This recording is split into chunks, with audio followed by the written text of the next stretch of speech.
Walt Disney's Cinderella. Illustrations by the Walt Disney Studio.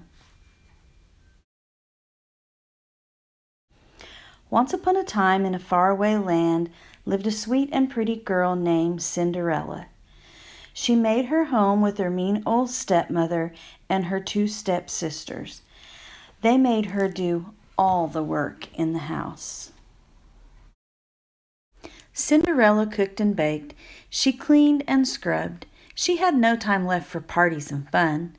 But one day an invitation came from the palace of the king.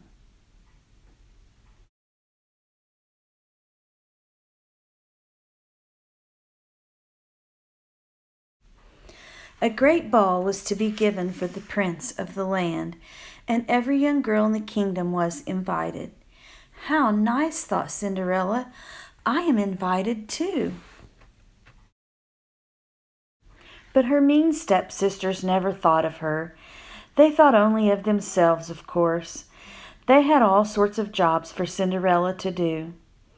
Wash this slip, press that dress, curl my hair, find my fan. They both kept shouting as fast as they could speak.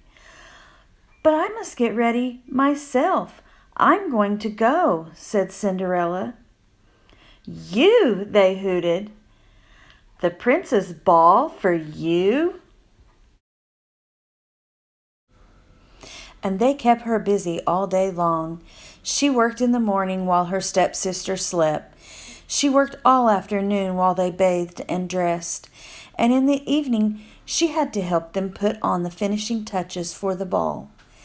She had not 1 minute to think of herself. Soon the coach was ready at the door. The ugly stepsisters were powdered, pressed, and curled.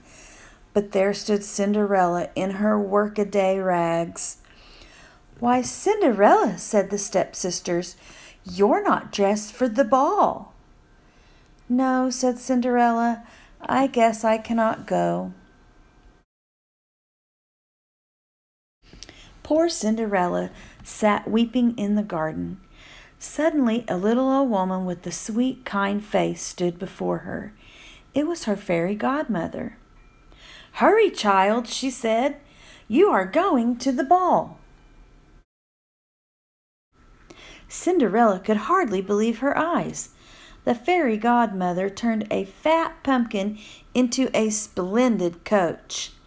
Next, her pet mice became horses, and her dog a fine footman. The barn horse was turned into a coachman. There, my dear, said the fairy godmother. Now into the coach with you, and off to the ball you go. But my dress, said Cinderella. Lovely, my dear. Oh, the fairy godmother began, but then she really looked at Cinderella's rags. Oh, good heavens, she said. You can never go in that. She waved her magic wand.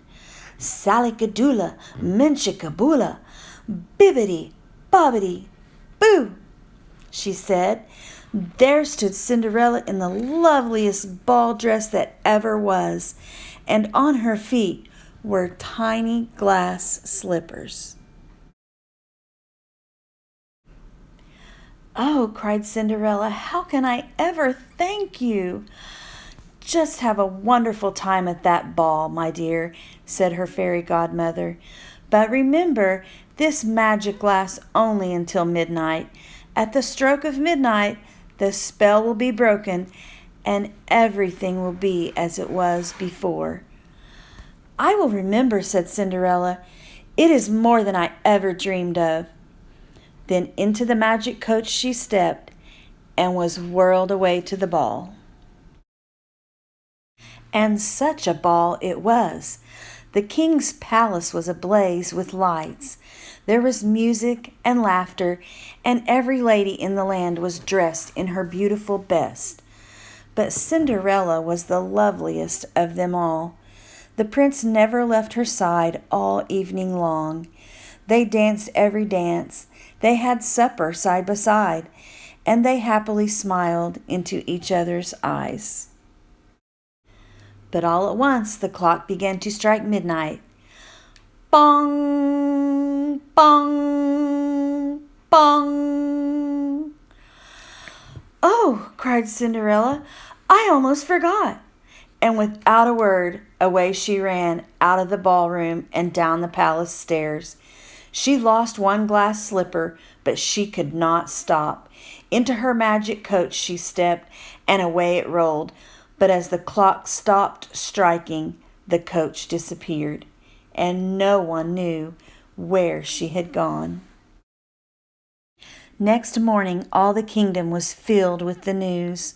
The Grand Duke was going from house to house with a glass slipper in his hand, for the prince had said he would marry no one but the girl who could wear this tiny shoe.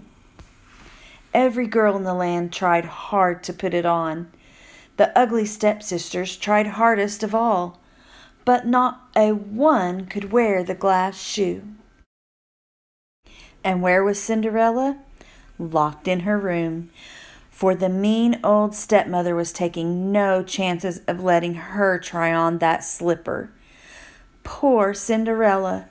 It looked as if the Grand Duke would surely pass her by.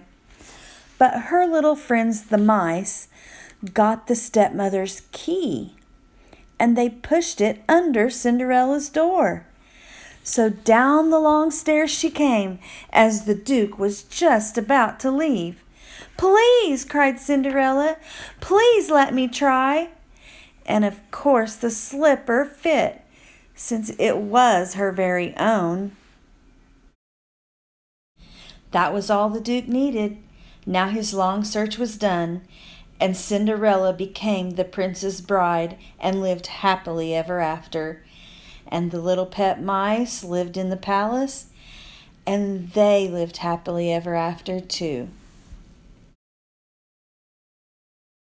Salicadoola, menchicaboola, bibbidi-bobbidi-boo.